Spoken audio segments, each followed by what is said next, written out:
di Facebook, di media sosial saya, di Instagram, itu saya banyak mengunggah hal-hal yang sifatnya keseharian. Tapi nggak tiap hari, Mas, karena kalau caleg lain kan tiap hari upload foto diri, cobloslah saya nomor sekian gitu kan. Munek-munek tiap hari. Itu malah negatif, kontraproduktif gitu. Negatif. Ada sebagian gaji saya itu yang saya alokasikan untuk ngurusi ambulan itu. Jadi ambulan itu gratis. Apakah pada waktu itu sudah punya gambaran nanti saya menggunakan media sosial untuk pemenangan ini? Karena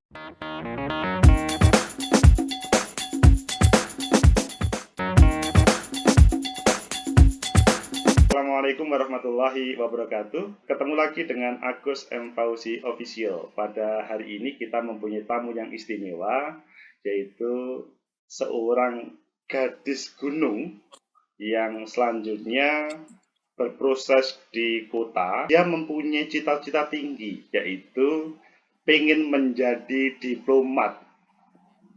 Yang menjadi pertanyaan adalah, mengapa dia selanjutnya tidak menjadi diplomat, malahan menjadi anggota DPRD Provinsi Jawa Timur? Ayo kita sapa. Assalamualaikum warahmatullahi wabarakatuh, Mbak Diana Sasa. Waalaikumsalam warahmatullahi wabarakatuh. Selamat datang. Alhamdulillah sehat, Mbak Sasa. Alhamdulillah sehat. Saat ini sehat, disyukuri betul. Dalam pandemi COVID ini tentunya memang harus menjaga semuanya, Mbak Sasa ya. Iya. Gimana Mas Agus? Ya, ini loh Mbak Sasa, kita itu sama pemirsa yang sedang nonton ini pengen tahu bagaimana Mbak Sasa yang kita labelkan sebagai gadis gunung, maksudnya lahir di pucuk Gunung Pacitan, selanjutnya menjadi orang hebat, wakil rakyat DPRD Provinsi Jawa Timur. Yang saya tahu Mbak Sasa itu dulu prosesnya SD di Pacitan, kemudian Wonogiri, Pacitan, kemudian kuliah di UNESA ya. Bagaimana ceritanya Mbak Sasa yang sebenarnya? Jadi sekarang saya kan jadi orang tua ya, dan sekarang itu saya mendidik anak saya itu dengan berbagai macam teori parenting gitu. Saya lupa satu hal, orang tua saya dulu mungkin nggak belajar teori neko-neko gitu, tapi jadinya kayak saya. Nah itu ada satu hal yang harus saya syukurin di kedua orang tua saya, itu adalah mereka mengajarkan saya, karena mungkin saya anak pertama ya, itu tentang dua hal. Yang pertama itu kemandirian, dan yang kedua itu leadership, kepemimpinan. Jadi kalau soal kemandirian, saya dari kecil itu sudah dilatih untuk bertanggung jawab dengan tugas-tugas rumah tangga. Maksudnya itu semenjak waktu SD semenjak SD Mbak? Sejak SD, sejak masih SD, pokoknya ketika sudah bisa mengerjakan pekerjaan rumah, itu saya punya tanggung jawab. Kemudian ya saya kan dari keluarga miskin ya Mas, bapak saya itu cuman PNS, guru agama, terus ibu saya ibu rumah tangga biasa, dan pada era 80-an, 90-an itu yang namanya PNS itu gajinya ngenes gitu. Oh, berbeda dengan pemahaman PNS guru sekarang ya? Ya, beda sekali dengan kalau sekarang Mas Agus gitu kan gajinya besar. Kalau kita pahami guru agama sekarang itu kan lumayan untuk menjadi. Iya, jadi dulu tuh kami tuh untuk makan aja susah. Kami beras itu dapat beras jatah yang namanya beras jatah itu kutuan.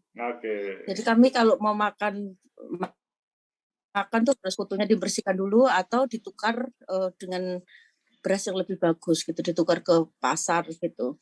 Selanjutnya, nah karena kami miskin,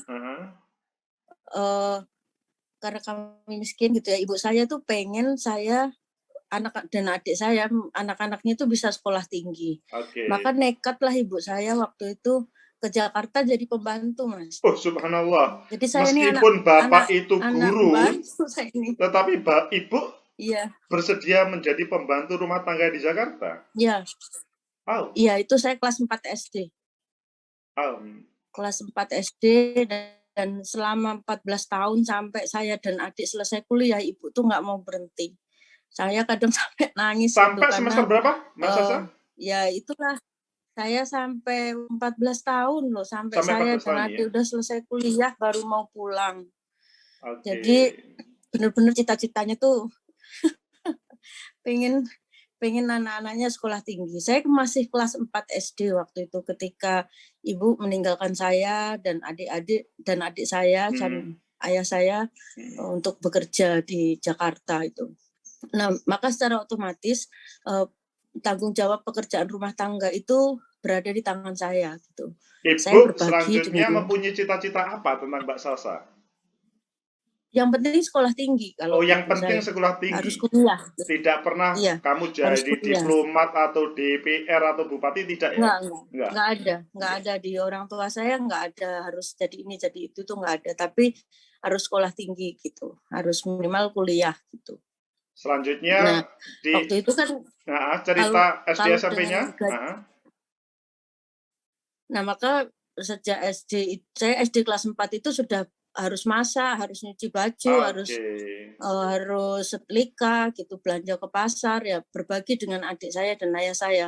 Jadi yang ngajarin saya masak, ngajarin saya setrika itu ayah. Oke. Jadinya, jadi berfungsi ganda ayah ya.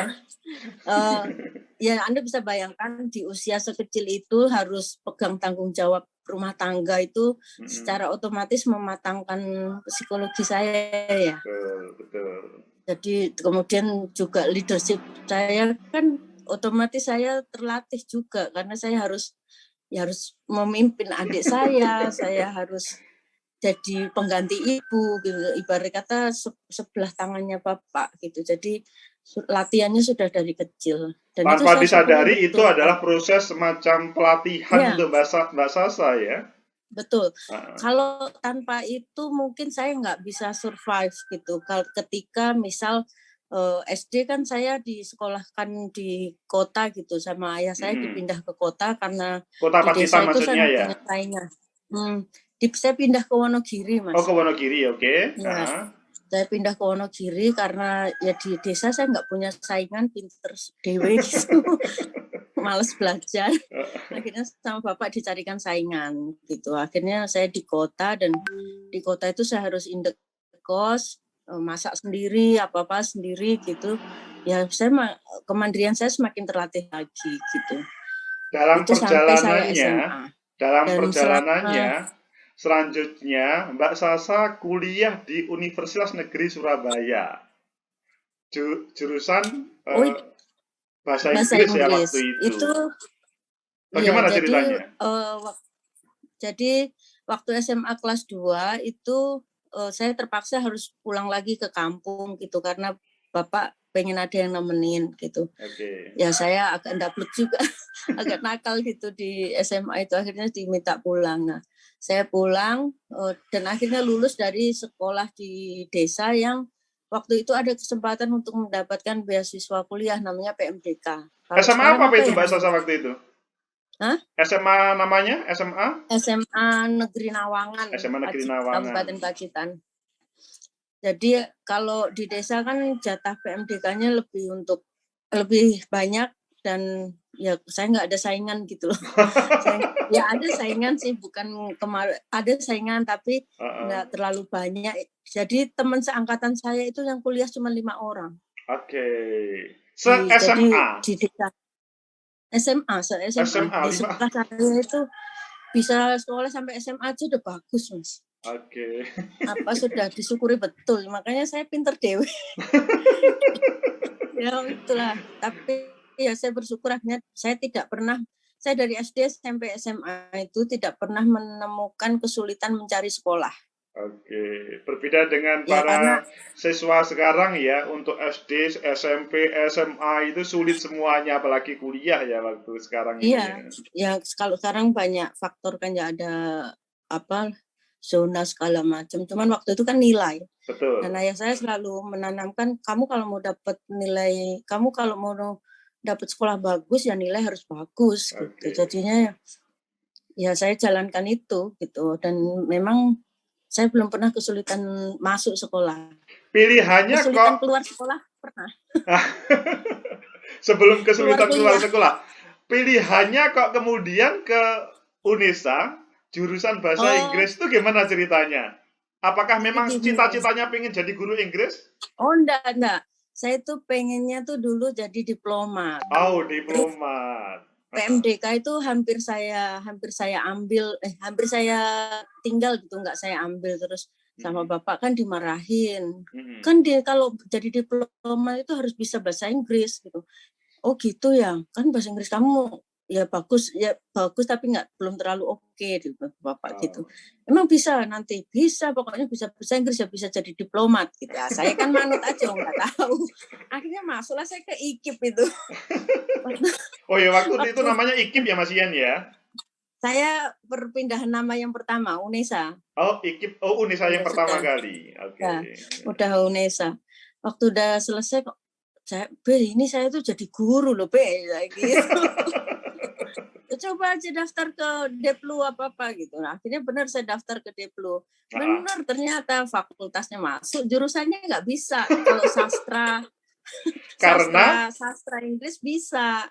Kalau pendidikan nggak bisa. Udah nangis itu saya. Nggak bisa jadi diplomat. Jadi Akhirnya ya. cita-citanya terkendala karena jurusannya berbeda dengan kebutuhannya ya. Iya. Oke. Sejak itu saya nggak pernah ngelamar-ngelamar jadi pegawai negeri. Oke. Karena Kapok. sudah kecewa berat begitu ya? Ya iyalah. Saya pernah ikut tes PNS 1 kali itu di mana? Kayaknya ya Deplu itu saya sampai di Jakarta kok, Mas. Oke. Jadi secara administrasi saya bujuk ya aja klik sastra. Saya klik sastra, tapi administrasi hard copy-nya tuh pendidikan. Dan maka saya bisa ikut ujian. Sampai di Jakarta itu yang ujian 1 GBK. Gelora Bung Karno itu loh. Saya bilang gila aja orang segini banyak yang diambil cuma 4 orang apa 6 orang gitu. Nggak sini nggak masuk akal gitu. Nggak mungkin. Saya bukan kompetitor untuk begitu-begitu. Oke. Cerita selanjutnya adalah menjadi mungkin ke partai atau gimana kok pilihannya selanjutnya sekarang jadi DPRD itu waktu itu selanjutnya sesudah semacam tidak tertarik lagi ke dunia diplomat dan lain-lainnya selanjutnya pilihannya gimana kok selanjutnya pada beberapa tahun kemudian menjadi anggota DPRD?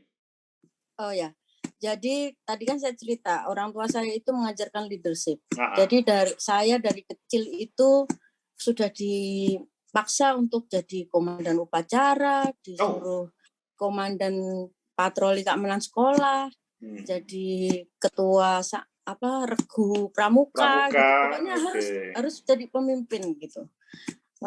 Dari situ terasa sih. Sampai saya sekolah SD, SMP, SMA, kuliah itu senangnya saya berorganisasi. Kayak hobi aja gitu. Saya ikut pramuka, ikut PMR. Waktu kuliah saya ikut PMII. Kemudian aktif di BEM. Karena ketemunya waktu kuliah itu sih. Jadi saya tuh dulu waktu SMP SMA saya tuh nggak pernah bisa masuk OSIS. Karena pada zaman itu yang namanya OSIS itu kan pilihan guru, Mas. Dan selalu yang dipilih itu yang sumbangannya besar ke sekolah. Sudah dikenal dengan sumbangan ya pada waktu itu ya di sekolah-sekolah itu ya. Kan sekolah saya sekolah favorit anak-anak pejabat di situ. Di SMP SMA Wonogiri itu yang paling favorit. Iya, SMP 1 semua saya. Pantes. Jadi di situ adalah sangat terkait dengan berapa sumbangannya untuk menjadi ketua OSIS. Iya. Dan ya beberapa kali saya dijegal teman lah untuk bisa menjadi pengurus OSIS itu.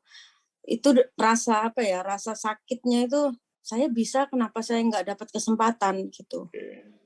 Dari situ saya tuh berontak tapi nggak tahu cara melawannya. Sampai kemudian saya SMA, saya itu seperti dibukakan pintu gerbang selebar-lebarnya. Karena kalau kuliah itu kan bebas, Mas ya. Mau masuk organisasi apa, itu bebas banget dan kita peluangnya sangat terbuka. Nah, saya merasa kegelisahan saya, kebutuhan saya itu sangat terpenuhi di kampus karena saya bisa berorganisasi sesuai yang saya inginkan. Yang saya yang saya dengar selanjutnya pada pilihan apa namanya Mbak Sasa, yaitu terjun ke dunia sosial sambil kemudian mulai mengenal ke dunia politik. Sebetulnya lebih dominan mana dunia ke sosial dan dunia politik pada waktu taruhlah pemilu 2009, 2014 dan 2019 itu? Jadi dunia dunia aktivisme itu bahkan juga banyak kemudian mengenalkan saya pada dunia LSM. Oke. Apa mas bahasannya LSM tuh? Pada dunia ya LSM ya. NGO ya. NGO, pada dunia NGO. Di NGO itu kemudian saya mengenal apa yang namanya kerja sosial. Oke. Dan ternyata hobi saya di situ gitu. Saya melakukan pengabdian masyarakat tuh senang sekali gitu. Meskipun kadang-kadang secara material kita nggak dapat apa-apa. Nah tapi itu kok bisa? Padahal tidak mendapat apa-apa, kok selanjutnya hobi? Ini kan menjadi masalah tapi bagi. ada kepuasan batin mas. Jadi Itu. kalau kita doing something good itu rasa puasnya itu nggak bisa ternilai dengan materi.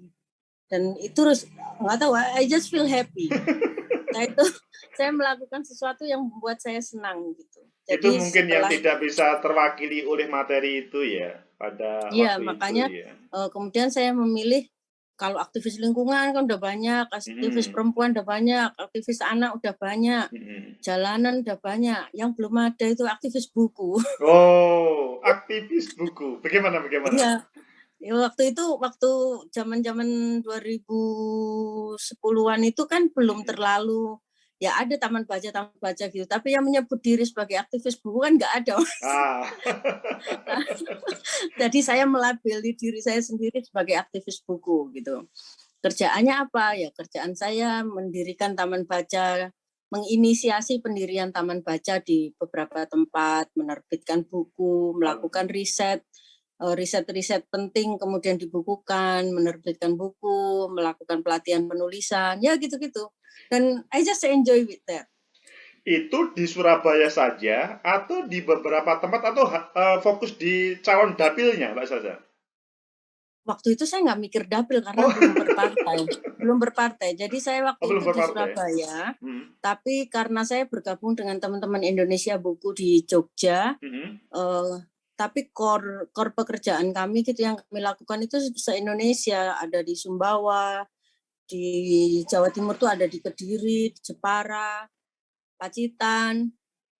Mana lagi ya? Banyak ya mas, aku sampai lupa. Di Donggala intinya juga ada. Ya di dunia apa itu buku atau literasi itu selanjutnya yang menjadi tumpuan hidup pada waktu itu ya. Itu yang menjadi tumpuan saya, kemudian itulah yang membuat saya dipanggil masuk partai. Oh, kok nggak nyambung kelihatannya? Dunia buku, literasi, satunya dunia partai yang penuh kepentingan atau politik. Gimana? Nyambungnya gimana, Mbak Sasa? Jadi gini, waktu itu kan memang suami saya orang PDI ya. Oke.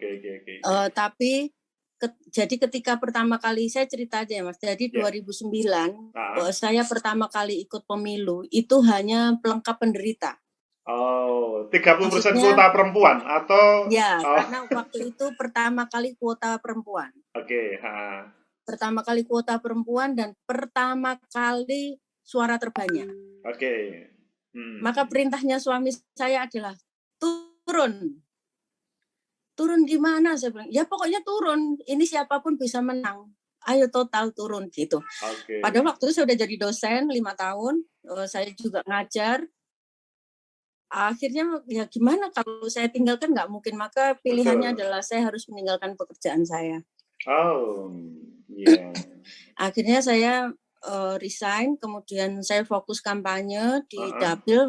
Dapilnya waktu itu sama seperti sekarang, Pacitan, Trenggalek, Ponorogo, Ngawi, Magetan. 5 kabupaten itu saya cuma punya duit 60 juta. Dan gila-gilaan saya gaya banget bawa mobil kemana-mana, terus bawa asisten. 60 juta itu sudah punya macam-macam begitu ya waktu itu? Kebetulan waktu itu adalah mobil jelek itu Verosa gitu mas, mobil perang. Terus ada tabungan suami itu, tabungan suami. Ini ada duit sedikit bisa dipakai jalan gitu. Akhirnya ya saya pakai jalan itu. 2009 itu saya gagal karena kebanyakan gaya. Kebanyakan gaya dan kebanyakan ambisi, nggak nuntut lah. Dan waktu itu pikirannya sudah money politik. Oke, gaya maksudnya gaya tampil di media sosial atau gaya yang sifatnya hanya apa namanya? Itu media sosial belum terlalu, Mas. Oh, belum terlalu media sosial. Belum terlalu. Media sosial itu ya ada saya gunakan, tapi waktu itu saya hanya pakai Facebook dan Multiply itu hanya untuk nyimpen foto-foto gitu aja, tapi tidak saya maintenance untuk kampanye. Nggak, maksudnya energi itu waktu itu habis, maksudnya dengan gaya gimana yang selanjutnya mengantarkan Mbak Sasa itu? Satu operasional 5 kabupaten itu gila-gilaan kan, Mas. Dan saya ngawur kan, saya tidak punya basis. Tidak punya basis pemilih, jadi diundang orang kemana saya datang, diundang orang kemana datang. Nah terus kalau datang itu kan nggak mungkin ngasih apa-apa kan. Gila saya, jadi sudah kedodoran nggak karu-karuan saya. Capek di jalan karena tidak punya strategi. Dan pikirannya waktu itu money politik, jadinya waktu hari H itu nggak punya duit.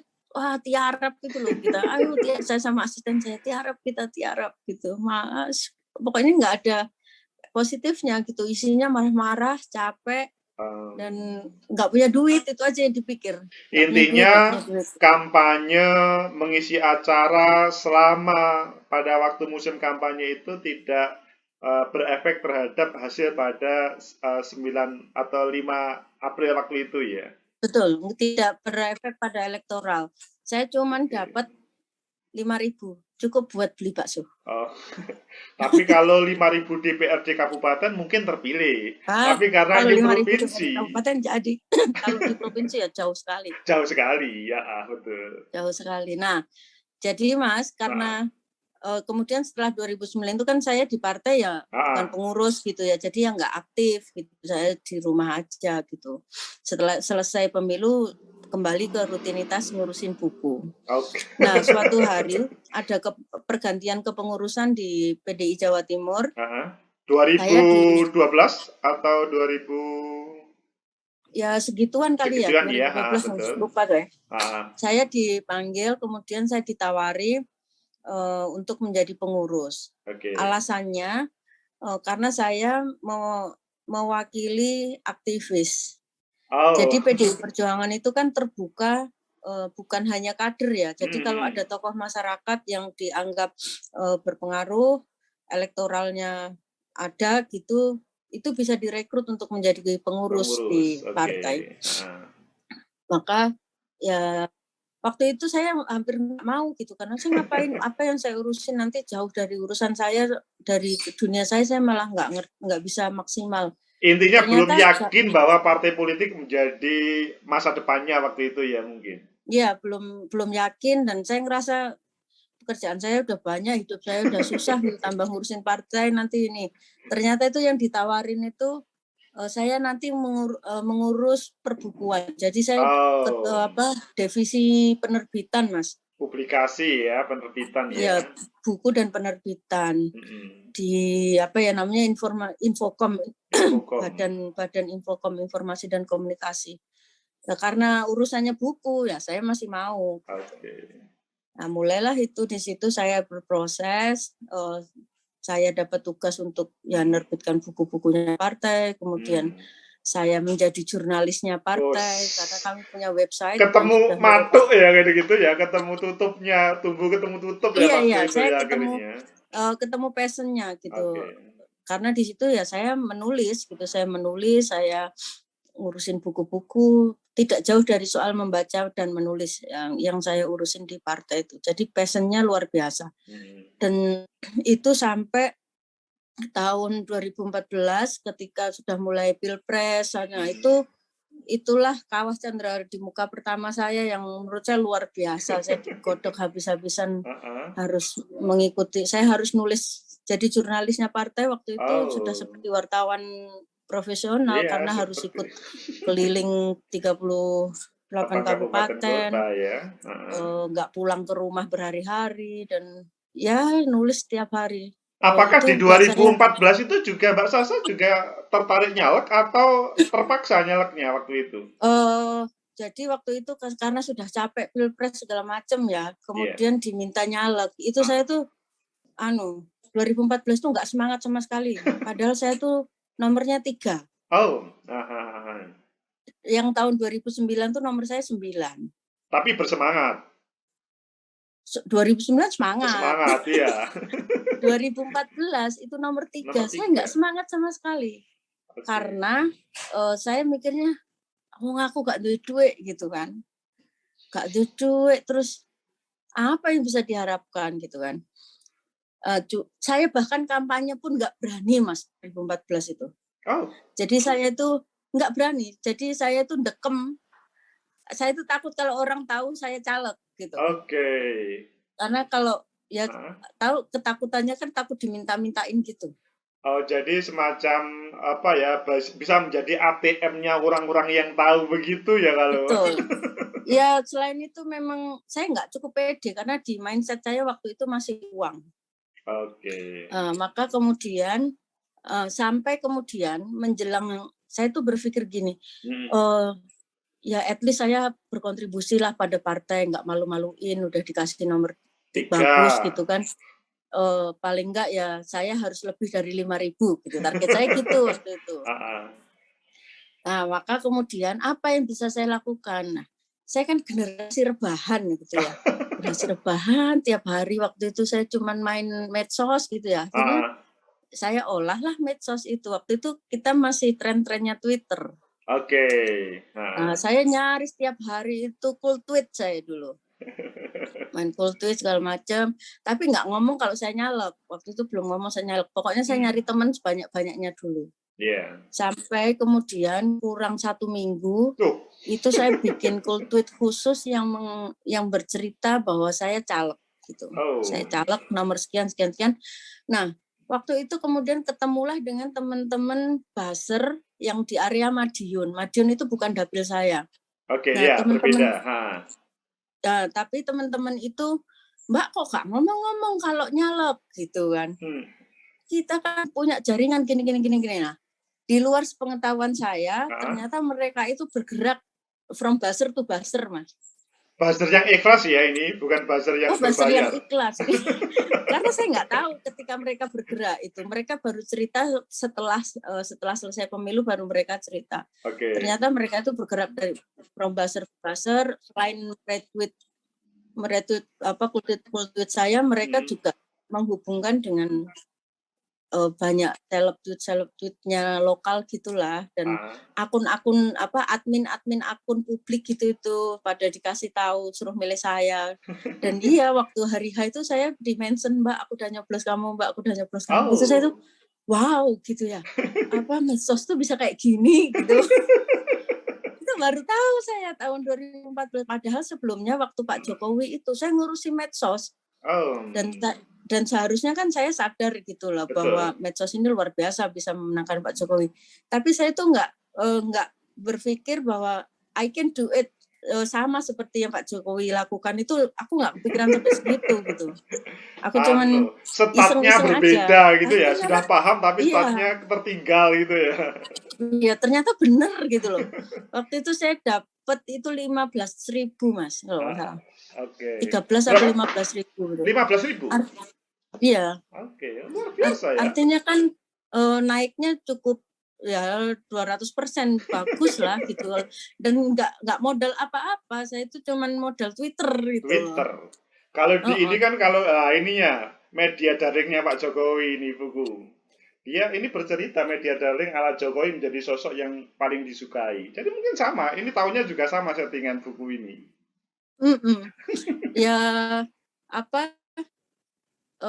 saat itu baru saya menyadari bahwa media sosial ini alat yang luar biasa. Nah, baru di waktu pemilu kemarin 2019 Jadi, Ini sebenarnya sorry, juga saya sebelum pemilu nggak niat gitu 2019, Mbak karena Sasa, sebelum pemilu 2019, intinya Mbak Sasa di 2014 tanpa ada sebuah gerakan kecuali tweet mendapatkan 15.000 gitu ya?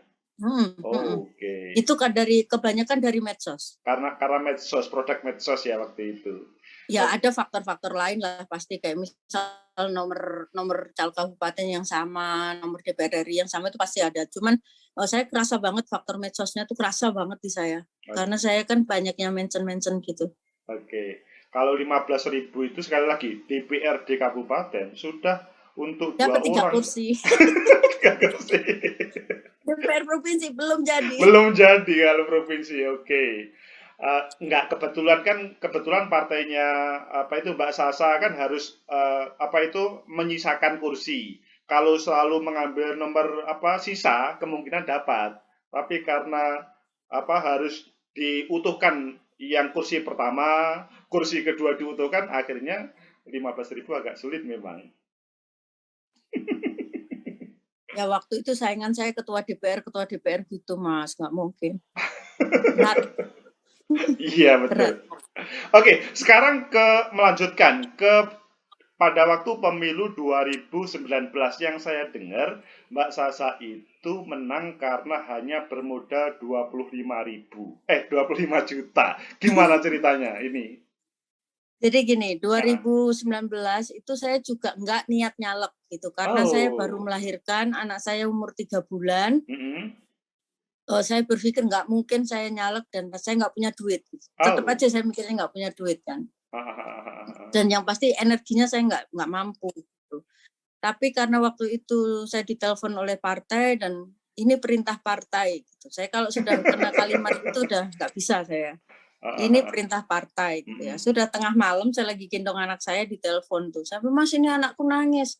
Ya itu anakmu bilang setuju mama gitu.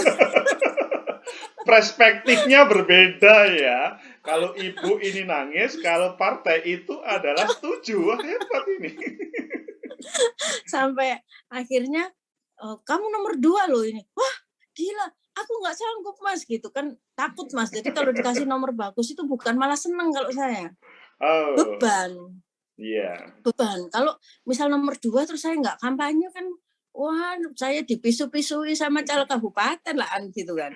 Jadi partai itu mengapresiasi perjuangan Mbak Sasa selama ini selanjutnya mendapatkan nomor 2 itu betul, ya? Betul. Okay. Jadi partai memang memberi apresiasi khusus pada apa yang saya lakukan di partai gitu. Saya sebenarnya nggak nyangka, saya nomor 2 gitu. Tapi saya takut Mas karena benar-benar nggak punya duit loh saya.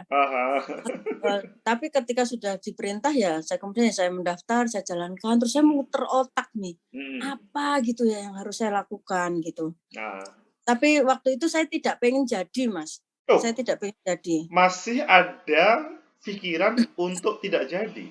Gimana ya? Iya, karena saya mikirnya nggak mungkin gitu, karena saya tidak mungkin melakukan money politik gitu. Dan iklim politiknya kan saat itu sangat money politik gitu. Yang saya pikirkan itu hanya saya harus lebih dari 15.000 sebagai kontribusi saya pada partai. Jadi saya ini yang saya pikir itu cuma pengabdian ke partai. Jadi saya dipasang di nomor 2 itu karena partai ingin menambah suara lebih banyak supaya dapat kursi lebih gitu kan. Ya saya saya berkontribusi. Apakah Mbak Sasa tidak berpikir, ini kan saya nomor 2, lebih baik saya pinjam uang dulu, taruhlah di bank atau di teman, kemudian bisa menang? Nggak punya. Apa yang mau diagunkan? Nggak punya apa omahnya gak duwe. Sampai sekarang itu saya tuh rumah masih ngontrak loh. Luar biasa. Nggak punya saya, nggak punya. Saya nggak punya apa untuk diagunkan gitu. Mobil apa nggak ada. Waktu itu mobil saya itu ambulan itu loh. Yang saya pakai untuk kampanye itu. Jadi nggak ada pikiran saya hutang ke sana kemari. Nah, saya itu nggak kampanye Mas. Bener-bener nggak kampanye. Karena nggak punya duit. Sampai akhirnya sudah jalan 2 bulan gitu, saya ditelepon teman Surabaya. Kamu nggak kampanye? 2 bulan kan? Itu semenjak kapan? Maksudnya 2 bulan sebelum hari H atau 2 bulan semenjak masa kampanye? Kan waktu itu 4 bulan apa 6 bulan gitu. Ya, 6 bulan, kampanye 6 bulan. Nah, saya sudah kampanye 2 bulan, kan teman-teman nggak lihat saya bergerak gitu kan. Betul. Terus saya ditelepon, kamu nggak kampanye gitu. Apa emang dipakai kampanye? Aku gak duit blas loh aku gitu. Ayo, temen terus yo ngono toh, tak sumbang sidik-sidik tapi yo mlaku wae, ora ngerti engko piye, pokoknya yang penting mlaku gitu kan. Ini teman partai atau simpatisan? Bukan, teman aktivis, Mas. Oh, teman aktivis. Oke. Teman aktivis itu beberapa orang telepon saya nanyain kenapa saya nggak bergerak, nomornya kan bagus, sayang. Iya. Saya mau bergerak gimana, aku nggak duit kok buat bergerak itu loh, buat jalan bensin aja nggak punya aku gitu. Iya. Teman-teman nggak percaya, lu bener aku nggak disuruh ngutang-ngutang nggak mau, nanti ya kalau nggak jadi gak malah beban berat aku hidupku gitu. Iya, terus akhirnya teman-teman tuh transfer uang ke saya, Mas. 5 juta gitu loh. Akhirnya sifatnya memberikan atau meminjami waktu itu teman-teman. Mas, ngasih. Bahasanya gini, yang kok nek dadi balekno, nek gak dadi ya wis anggepe sumbanganku balekno engko nek aku rabi gitu. Gitu. Ada yang gitu, ada yang pokoknya bantu gitu, ada yang gitu. Maka saya dibantu teman-teman itu, ya akhirnya saya bikin kartu nama gitu. Terus saya ketemu dengan seseorang yang senior saya sih di gerakan. Dia ini mengajarkan saya bagaimana memetakan kekuatan politik. Di sela-sela masa kampanye, bukan di sela-sela masa kampanye. Oke. Jadi dia mengajarkan kamu tulis semua nama kenalan yang kamu kenal gitu. Oke. Nah, saya tulis Mas semua, ditulis mau tukang sayur, Pak becak, tetangga, teman, saudara, pokoknya tak tulis semua. Seperti di LSM itu ya, betul. Ternyata banyak kan Mas. Oh iya ya, ternyata model saya lumayan oke juga ya, banyak itu tak tulis setelah ditulis gitu kan. Nah, kemudian nama-nama itu dikelompokkan menjadi 4. Yang pertama itu hijau. Kelompok hijau ini adalah orang yang sudah pasti 100% milih saya. Tanpa diapa-apakan gitu. Kayak misal. Tapi tidak ada hubungannya dengan 15.000 produk pemilu 2014 ya, yang hijau itu? Oh, nggak ada hubungannya. Nggak ada hubungannya. Ini pokoknya murni yang dalam proses ini ya? Ya, proses ini. Yang pertama itu hijau. Orang yang sudah pasti 100% milih saya itu siapa ya? Saudara, misal sahabat saya, nggak mungkin dia nggak milih saya kan gitu. Itu ada orang-orang yang bisa saya kategorikan begitu kan. Kemudian yang kedua itu yang label kuning. Label kuning ini orang yang kemungkinan bisa memilih saya kalau saya beri treatment. Jadi misal treatmentnya mungkin saya datangi atau saya kabari kalau saya nyalek, ya itu mungkin dia bisa milih saya. Gitu. Tidak harus treatment uang ya, bahwa pokoknya ada treatment. Tanpa treatment uang. Ini kita nggak ada yang mikir uang sama sekali di teknik ini. Kemudian yang ketiga itu kategori merah. Merah itu yang saya nggak tahu orang ini milih saya apa enggak. Ini nanti treatmentnya berbeda juga gitu. Yang kemudian yang keempat itu warna hitam. Hitam itu orang yang sudah pasti nggak akan milih saya. Nah dari situ itu saya kemudian punya peta Mas. Peta mau jalan kemana gitu. Setelah saya pelajari itu ini kebanyakan saya lihat saya harus menambah suara partai. Tidak harus memilih Diana, tapi harus memilih PDI Perjuangan. Itu penting karena saya mempelajari metode penghitungannya ya. Jadi suara partai itu harus lebih banyak dari suara saya. Suara saya cukup dari modal yang tadi saya hitung itu. Gitu. Yang suara partai itu diambilkan total atau yang dari hitam sama yang merah tadi, Mbak? Oh enggak, kalau partai itu random Mas. Yang partai itu saya untuk pemilih tradisional.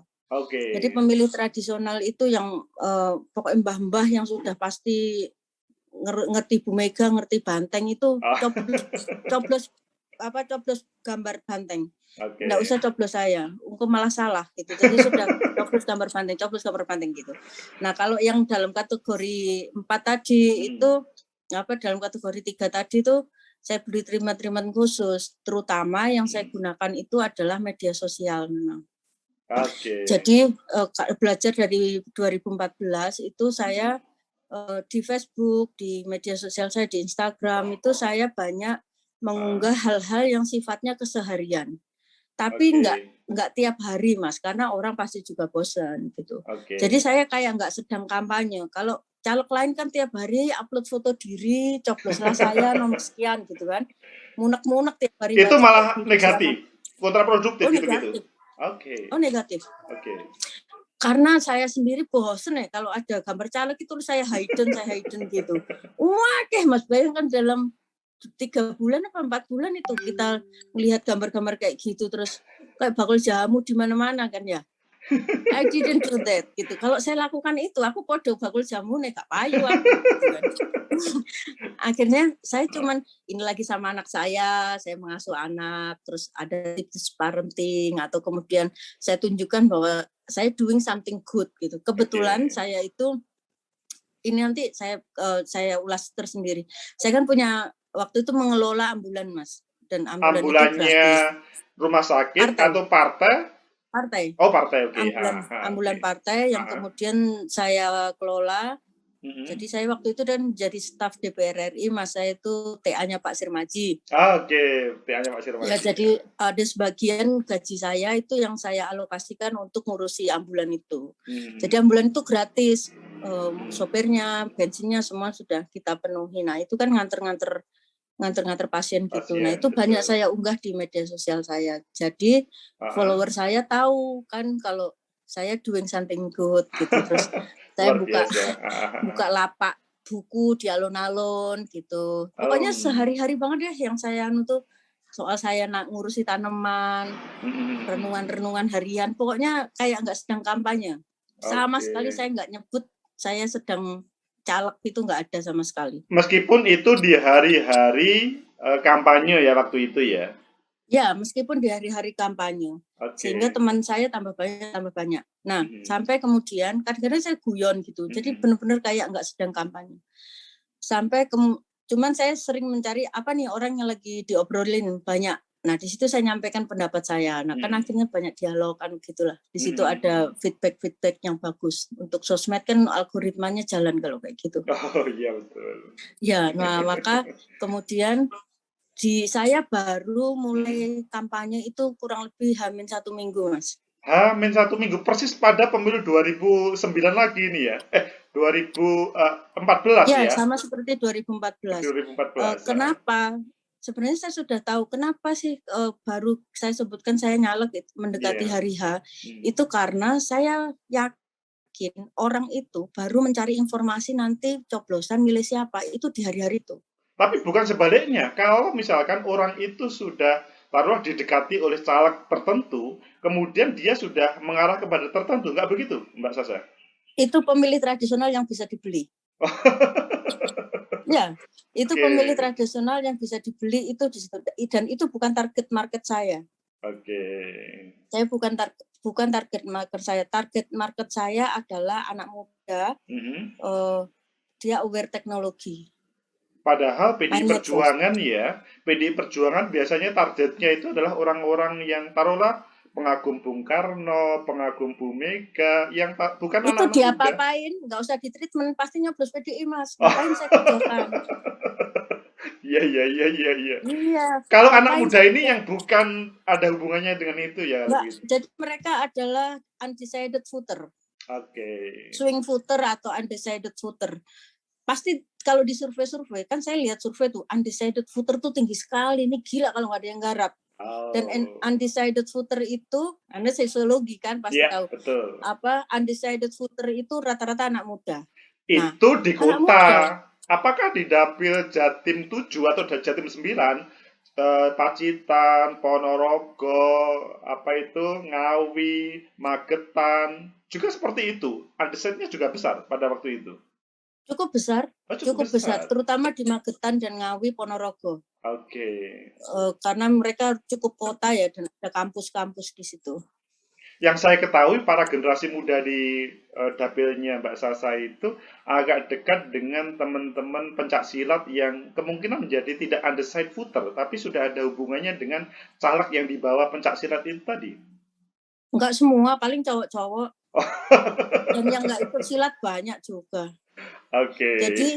Jadi yang saya target memang pemilih cerdas. Jadi gini Mas, kenapa saya bilang mereka baru mencari informasi mau milih siapa. Even untuk yang seusia kita ya, usia 30 sampai 45, itu mencari informasi aku sok milih sopo ya provinsi. RI ini milih sopo, itu baru cari informasi itu mendekati hari H. Nah, maka di hari-hari itu saya mulai memunculkan profil saya, siapa saya itu. Saya buat video siapa saya, apa yang sudah saya lakukan, dan saya nggak nyajikan apa yang saya lakukan, enggak gitu. Saya cuman apa yang sudah saya lakukan gitu. Karena saya berpikir orang pasti lihat ini belum jadi aja udah begini gitu. Gitu nggak sih? Betul juga, ya masuk akal karena bagaimanapun yang sudah lampau itu kemudian menjadi oh iya Mbak Sasa sudah melakukan sesuatu meskipun mungkin ya, dan itu terbukti karena beberapa itu yang jadi gini Mas, iklan itu kemudian iklankan di Facebook, maka 25 juta itu kebanyakan adalah separuhnya itu untuk operasional perjalanan saya mendatangi teman-teman yang tadi di zona kuning. Di zona kuning itu saya datangi, ada yang saya WA, saya salam gitu ya. Di H-7 itu semua saya broadcast WA-nya, saya kabari bahwa saya nyalek, minta doa, saya nggak minta dicoblos, saya pangestune ya, gitu. Itulah dengan bahasa yang jangan coblos saya itu enggak ya pangestune saya jadi caleg di ini gitu dong. Malah banyak yang seneng, kemudian itu getok tular. Oh ya, temanku tak kasih tahu itu banyak hal. Dan di Facebook saya iklan. Iklan bagaimana maksudnya? Facebook advertorialnya Facebook maksudnya. Oke. Jadi cost-nya itu banyak di situ, Mas. Saya mikir gini loh, ngapain sih kita itu masang banner di jalan-jalan tuh nggak ada yang lihat. Tapi gagah kan? Loh, iya, tapi orang desa itu kan cuma sebagai penanda bahwa kamu nyalek gitu kan. Saya itu nggak ada banner satupun. Oh, tidak ada banner satupun selama pemilu 2019? Tidak ada. Karena saya nggak punya duit. Kalau saya pikir juga ngapain sih banner itu yang nonton ya siapa gitu. Jadi 25 juta itu tadi sama sekali tidak untuk politik uang, tidak untuk banner juga sama sekali. Nggak ada. Saya cuma ada bikin kartu saku Mas, kartu saku kayak kartu nama itu untuk dibawa orang ke kan butuh panduan ya. Bawa ke TPS butuh panduan. Saya cuma bikin itu sama iklan Facebook yang paling banyak. Jadi iklan Facebook itu ada saya sampai 15 jutaan kali ya. Selama 1 minggu. Itu kan gila-gilaan. Sampai nyasar orang Tulungagung, Kediri kan kadang-kadang algoritmanya Google kan location-nya nggak benar juga. Betul. Jadi ini siapa kok masuk ke beranda saya? Kamu siapa? Saya nggak berteman. Dipisu-pisui gitu ya banyak saya karena iklan saya muncul di dindingnya orang-orang itu kan targeted saya kan pada target viewernya. Kalau berbicara Facebook pada waktu itu kan Mbak, generasi muda maksudnya mereka lebih dekat dengan taruhlah Instagram ataupun yang lainnya, tetapi Facebook kelihatannya nggak terlalu deh pada waktu itu. Saya pilih Facebook karena orang desa lebih banyak pakai Facebook, Mas. Bukan hanya anak muda, tapi bapak-bapak, ibu-ibu itu pakai Facebook. Untuk jualan pakai Facebook. Instagram itu baru akhir-akhir ini aja ibu-ibu main. Tapi waktu itu even bapak saya aja main Facebook gitu, ibu saya main Facebook gitu, adik saya, budi saya main Facebook. Makanya saya anggap orang desa ini main Facebook gitu. Dan memang di survei kan Facebook paling banyak. Instagram itu hanya untuk anak-anak muda. SMP, dan saya SMA begitu ya mungkin. Saya anggap di Instagram itu teman-teman saya udah selesai, follower saya udah selesai pasti milih saya. Gitu. Maka saya cari pemilih tambahan itu di Facebook. Nah, ini terbukti gini Mas, ada cerita lucu tuh. Jadi ada bapak-bapak. Jadi gini Mas, iklan saya itu kalau diklik langsung masuk ke WA saya Mas. Iklan yang ada di Facebook masuk ke WA? Iya, kan bisa klik button, ada klik tombol. Oke. Jadi kalau tombolnya diklik itu langsung masuk ke WA saya. Maka mereka bisa berinteraksi langsung dengan saya. Nah, saya itu tiap hari itu bales ratusan WA. Tiap malam tuh habis neneni anak saya itu saya pasti balesi WA satu-satu, nggih matur nuwun pangestunipun, nggih matur nuwun pangestunipun. Itu copy paste. Sebenarnya copy paste. Sebenarnya copy paste. Bukan asisten ya, tetapi dilakukan sendiri gitu ya. Iya, nggak ada admin. Tapi kan orang seneng, Mas. Orang itu, walah ya ini saya seneng bisa komunikasi sama caleg gitu. Jadi dia itu, jadi masyarakat itu butuh kedekatan, Mas. Betul. Dan kedekatan itu bisa difasilitasi dengan dengan teknologi gitu. Saya melihat banyak sekali, kemudian ada yang diskusi panjang, ada yang ini tanya ini, semua saya ladeni. Karena saya hitung-hitung ini wakil gini, dicolnya ya suara gitu. Dan mereka nggak butuh money, nggak butuh duit kan.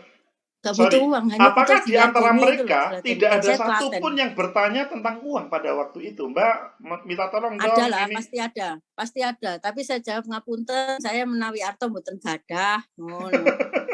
Menawi kersa milih kula monggo, menawi mboten nggih mboten napa-napa gitu. Ada juga yang minta, "Bu, dibantu masjid ini, Bu, betul, dibantu kan biasanya gitu. Saya gini, bandungane mawon nggih Pak, mangke menawi kula kathah rezeki, mbok menawi kula dados, kula bantu. Nek sakniki mboten saged, mboten gadah yatra. Yang dijawab, saya jawab gitu. Jadi yang dijawab seperti itu Jawa. Tidak ada yang marah, Mbak Sasa? Maksudnya marah itu enggak. Dan ya ada sih Pak, tapi mesti ada Mas yang alah masuk caleg Kak, duit gitu ada, tapi enggak banyak. Lah lebih banyak yang support. Ini tadi saya mau cerita. Jadi ada bapak-bapak itu waktu coblosan hari H itu bilang sama istrinya sama anaknya, "Nengko provinsinya iki wae, Mbak Diana," gitu kan. Nah, terus tiba-tiba anaknya, "Loh, Bapak kok tahu? Ini koncoku." Gitu. Loh, ini temennya Bapak di Facebook. Ya, Bapak kenal di mana? Kata di Facebook. Ini temanku di Facebook. Lah itu temanku Pak, gitu lah. Akhirnya si orang tua dan anak ini kemudian ini ditanya, "Kamu udah lama kenal?" "Udah Mbak Sasa itu bantu saya gini cerita." "Oh baik ya, benar kalau gitu. Ya sudah aja." Kebetulan Bapak ini pendeta. Pendeta Buddha. Jadi kemudian dihubungkanlah saya dengan jaringan Buddha sedapil. Ya meskipun Buddha nggak banyak, tapi kan suara. Tetap gitu, suara itu kemudian berkumpul. Iya, dan itu gratis. Gratis. Itu cuma diketok tular, "Mbak ini nanti ada yang menghubungi Mbak dari Trenggalek, misal Mbak nanti dari Ponorogo, dari Ngawi ada yang menghubungi Mbak." "Oh nggih Pak, matur nuwun." Itu WA doang. Asik nggak? Asik ini. Sebuah pengalaman yang tidak semua orang mendapatkan. Dan waktu itu saya enjoy karena saya nggak mikir aku harus jadi gitu. Karena saya sadar betul saingan saya itu mantan ketua DPRD, terus ada yang punya duit banyak gitu. Saya nggak ada pikiran pengen jadi, Mas. Nggak, yang benar aja Mbak Sasa. Harus tambah kursi. Nomor 2 masa tidak pernah berpikir jadi pada waktu itu? Enggak, betul enggak. Karena saingan saya duitnya MM-an, Mas. Bener loh. Yang nomornya di bawah saya itu duitnya MM-an. Oh, saya nggak mungkin. Cuman saya berpikirnya gini loh, partai saya ini orang mungkin Sasa ini naif gitu. Tapi benar saya itu merasa dibesarkan oleh PDI Perjuangan dan saya itu sangat ingin mengabdi gitu. Cara saya mengabdi itu ya harus nambah suaranya PDI gitu. Saya ini mangan melok PDI, berarti gitu. Jadi ya untuk pengabdian saya itu harus nambah suara. Hal-hal seperti ini, militansi seperti ini mungkin buat orang lain atau yang bukan orang PDI itu nonsen gitu. Tapi buat orang PDI kayak gini itu biasa. Iya. Jadi kami bekerja membesarkan partai itu adalah salah satu bentuk ya lebih besarnya doing something untuk negara itu kayak gini gitu. Nah saya pengennya PDI Perjuangan waktu itu nambah 1 kursi lagi gitu. Dari harus 2 ya? 3 kursi nih. 2014 itu 2 ya? Ya, harus dari 2 harus 3 gitu. Jadi saya kerja tuh mikirnya saya ya masa sih saya kalau misal bantu teman saya jadi terus saya nanti nggak bisa bantu apa gitu teman saya, misal perpustakaan saya ditambah buku atau apa, yang gitu aja mikirnya tuh Mas. Jadi nggak kepikiran saya jadi tuh nggak ada. Karena benar yang di bawah saya duitnya gila-gilaan, bannernya mana-mana, saya itu nggak ada satu banner pun gitu. Jadi nggak terlintas pun nggak saya. Apakah pada waktu Mbak Sasa, apakah pada waktu memutuskan serius, awalnya kan nggak serius ya, untuk maju 2019, selanjutnya serius. Apakah pada waktu itu sudah punya gambaran, nanti saya menggunakan media sosial untuk pemenangan ini? Karena sudah berpikir tanpa politik uang. Sudah. Begitu dikasih uang sama teman-teman saya itu, saya sudah mikir, apa ini saya perangnya? Kalau saya perang sama seperti teman-teman lain, nggak cukup. Atau ini duit ini bagaimana bisa elektoral gitu. Betul. Bisa menaikkan elektoralnya. Ya sosmed. Nah saya hitung-hitung, sosmed itu kan iklan 20 juta, 15 juta gitu sakeh ya. Betul, gitu. Sudah banyak. Iya, makanya saya pakai itu. Gitu. Tapi kan gini Mbak Sasa, tidak setiap orang percaya terhadap iklannya sosmed. Karena iklan sosmed itu hanya sekilas, tapi kemudian tidak sampai masuk semacam ideologi atau dengan politik uang itu. Kalau ideologi pasti bisa memilih. Kalau politik uang juga bisa memilih. Sosmed kan sepintas Mbak Sasa. Bagaimana kemudian Mbak Sasa yakin dengan pilihan itu waktu itu? Begini, sosmed itu hanya alat. Bukan satu-satunya faktor kemenangan saya, bukan satu-satunya. Sosmed ini hanyalah salah satu alat. Ada faktor penting lain yang memang harus dijaga oleh siapapun yang pengen memenangkan pertarungan, itu adalah track record yang baik, Mas. Modal sosial. Anak-anak muda zaman sekarang ini sering mengabaikan ini. Terutama teman-teman di aktivis ya. Teman-teman di aktivis itu dan saya mereka sembrono sekali ketika ngomong tentang integritas. Sembrono sekali ketika ngomong tentang attitude yang baik gitu. Sangat mudah teman-teman itu tergiur. Ya nggak semua, tapi ketika ada uang itu sudah goyahnya tuh gampang gitu. Iya kan, diakui atau tidak kan harus diakui itu. Iya kan banyak yang kayak gitu. Saya ngelihat sendiri yang kayak gitu banyak. Nah, yang kayak gitu ini, yang kayak gitu itu di saya, alhamdulillahnya itu saya menjaga betul itu. Kamu nggak bisa beli saya dengan uang. Itu saya jaga betul.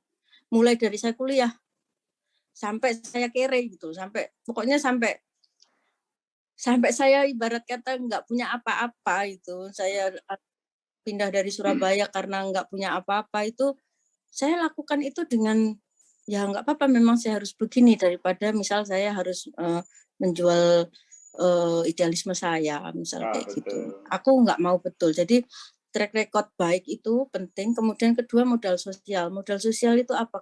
Kita harus sudah banyak melakukan hal-hal baik. Jangan hanya baik. Kalau kita hanya baik menjelang kampanye, pada saat kampanye, dilepeh orang. Sementara sebelumnya nggak pernah melakukan apa-apa. Nah, saya itu ngurusi ambulan 5 tahun, Mas.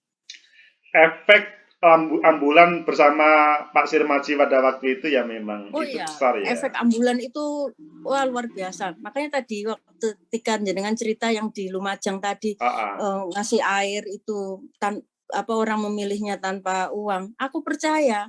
Karena semua orang yang saya bantu dengan ambulan itu pasti eling, Mas, kepotangan budi. Dan itu pasti sekeluarga. Tradisi orang Jawa itu kalau sudah kepotangan budi kan dibawa mati. Betul. Gitu nggak? Sosiologi gitu nggak? Iya. Sampai seumur hidup lah orang bahkan kemudian bisa mengembangkan, bisa menjadi iklannya. Padahal cuma sederhana, nganter jenazah orang tuanya ke makam. Iya. Dan itu biasanya untuk menggerakkan ambulan kan tidak setiap orang tertarik ya, Mbak Sasa waktu itu. Enggak setiap orang tertarik. Tapi saya memang dulu PMR ya, Palang Merah Remaja. Saya di Palang Merah Indonesia juga. Saya di Pramuka. Jadi jiwa-jiwa relawannya itu ada di saya itu. Saya itu seneng, memang saya seneng begitu gitu. Jadi saya menjalaninya enjoy. Saya tuh seneng banget kalau ada orang. Sekarang gini loh Mas, bener orang punya BPJS ya, tapi banyak orang nggak bisa berobat. Kenapa? Karena nggak punya transportasi untuk ke fasilitas kesehatan. Betul. Kasihan loh. Jadi karena nggak ada Heeh. kendaraan nggak bisa. Nah mereka kalau ada kendaraan yang mau ngantar jemput mereka dibawa ke rumah sakit gitu, Pasti senengnya luar biasa senang. karena biayanya tinggi. Tapi sekarang BPJS rata-rata di desa sudah ada ambulan desa ya, tapi meskipun mungkin peruntukannya kadang-kadang satu desa dengan lainnya berbeda-beda ya mungkin ya. ya, iya ambulan desa ada, tapi apakah mereka mau jemput bola begitu? Nah, iya betul. Paling nganter ya ada yang mungkin ada yang jalan ya, tapi sejauh ini ambulan partai kami itu paling banyak di request juga. Tiap hari nggak pernah berhenti loh, nggak pernah berhenti. Terus ada yang punya relawan-relawan itu sekarang udah banyak yang punya sedekah rombongan, relawan 24 jam itu udah banyak yang punya. Partai-partai lain punya, tapi akhirnya nggak jalan karena kosnya tinggi, Kosnya Mas. tinggi. Pada waktu itu Mbak Sasa, perolehan Mbak Sasa berapa akhirnya dan perolehan partai pada 2019 itu? Jadi secara mengejutkan, ada treatment-treatment lainnya, Mas. Itu tadi yang saya ceritakan kan hanya sedikit saja. Ada treatment-treatment lain yang dilakukan sampai akhirnya saya itu mengumpulkan 31.000. Oh, suara pribadi. Suara pribadi. Oh, mantap. 31.000. 5.000, 15.000, 31.000. Luar biasa. Itu treatment yang penting lagi itu, jadi tadi satu modal sosial ya, tipsnya itu satu modal sosial harus bagus. Yang kedua itu jaga relasi, Mas, sebenarnya. Jaga relasi. Maksudnya jadi gimana relasi ini? itu hubungan baik dengan siapapun. Saya kadang ya kenal beberapa kepala daerah, kenal beberapa camat, gitu ya sekedar kenal, tapi relasinya hubungan baiknya kan saya jaga. Menjaga hubungan baik itu bagaimana? Apakah kita harus sering silaturahim atau bukan yang begitu, tapi jangan ninggal cacat. Jangan ninggal cacat di orang itu. Jadi ketika kita minta tolong itu orang akan tolong kita. Nah itu saya jaga betul. Ada beberapa kepala daerah itu yang ketika kurang 2 hari, kurang 3 hari baru saya WA. Nyontolong saya pasrah bongkoan ini nasib saya gitu ya ada, Mas. Dan itu pasti berdampak, nggak mungkin enggak. Karena saya tahu relasi kami baik gitu. 31.000. Pada waktu itu kalau total suara PDI di dapil Jatim 7 atau 9 itu berapa, Mbak Sasa? 200 berapa ya nggak apa lah, Mas. 200 lebih lah intinya ya. Lebih 300 lebih, Mas. 300 lebih. Intinya Mas Rogo saja 200 lebih. Selanjutnya mendapatkan 3 kursi ya pada waktu itu. Iya. Sesudah itu Mbak Sasa, sesudah terpilih, kemudian apa yang dilakukan Mbak Sasa pertama kali untuk semacam berterima kasih atau rasa syukur terhadap masyarakat yang tanpa politik uang, tanpa lain-lainnya, kemudian mereka memilih. Ada sesuatu yang dikerjakan pada waktu itu? Saya itu datangi beberapa kampung yang saya tahu mereka tidak kenal saya, Mas. Kalau teman-teman saya gitu ya, saya say hi, terima kasih kalau minta tolong saya bantu. Cuman yang ada beberapa kampung itu yang hanya relawan saya bergerak, ajak-ajak hanya sekedar cerita bahwa ini Mbak Sasa orangnya baik, gini gitu. Itu memilih saya, padahal nggak kenal. Itu saya datangi, Mas. Saya datangi, saya ucapkan terima kasih. Saya datangi satu-satu dari rumah ke rumah. Itu sampai ada yang nangis-nangis gitu. Aku ya nangis. karena walah Nduk. Jadi kenalkannya teman saya, "Mbok, ini sing biyen kae lo sing tak kon nyoblos sing iki anu. Oh, alah ya alhamdulillah ya gitu." Jadi saya itu dipegang kepala saya, dicium-cium sama mbah-mbah itu sampai ya Allah, barokah ya Nduk kan gitu.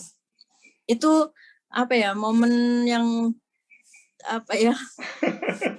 kenangan yang terindah sesudah pemilu sangat melekat ya waktu itu. Saya itu gila luar biasa ini.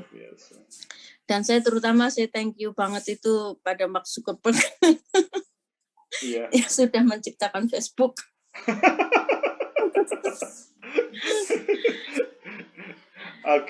Mbak Sasa. Sampai sekarang itu saya tambah, Mas. Kalau dulu kan saya hanya nganter-nganter orang sakit. Jadi sekarang saya telateni tiap Jumat itu saya membagikan 100 kotak nasi gitu. Itu saya pesen di warung-warung yang sekarang apalagi kena pandemi gini ya.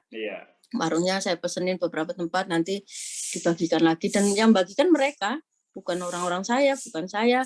Saya nggak pernah datang selfie apalagi nggak pernah. Makanya orang kira kalau yang nggak tahu dikira Mbak Sasa ini nggak ngapa-ngapain, nggak gitu.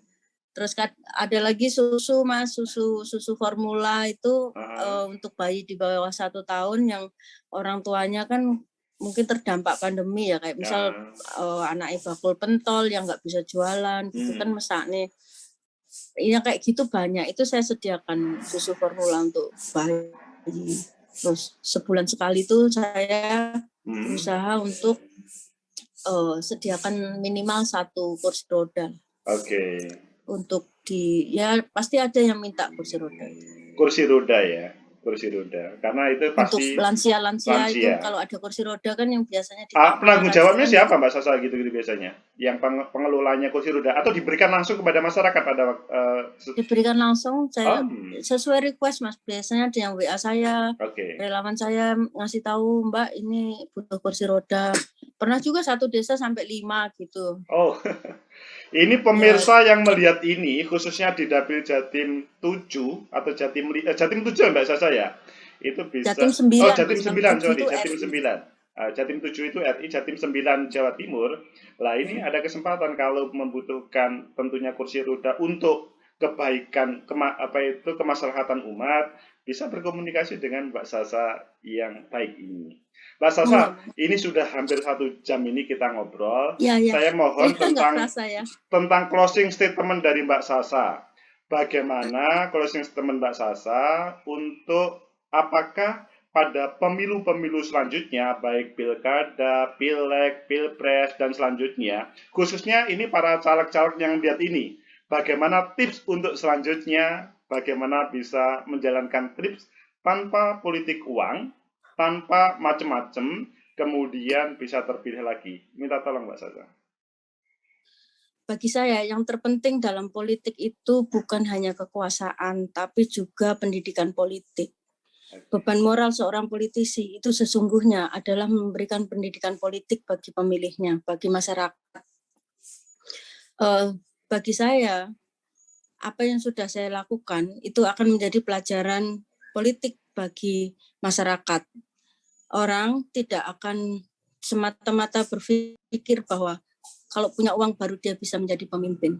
Tapi saya bisa menjadi role model bahwa melakukan hal-hal baik, punya integritas yang baik, melakukan something good itu adalah modal sosial yang penting ketika kita ingin menjadi pemimpin. Itu menjadi harapan bagi anak-anak kita kelak kemudian hari. Kita mau sampai kapan membiarkan kondisi politik ini begini, bergantung pada uang dan uang yang berkuasa. Apakah dengan begitu kita sudah menghasilkan pemimpin-pemimpin yang baik? Mari kita renungkan bersama. Luar biasa, terima kasih Mbak Sasa atas kesempatannya menyampaikan hal-hal yang positif di Agus M. Fauzi Official. Jangan bosan-bosan untuk kami ajak memberikan sesuatu yang positif kepada masyarakat Mbak Sasa. Pemirsa, itulah Mbak Diana Sasa yang luar biasa. Kita bisa meniru beliau untuk menjadi orang hebat dalam proses pengelolaan negeri ini.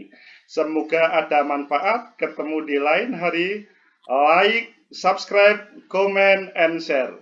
Sampai jumpa.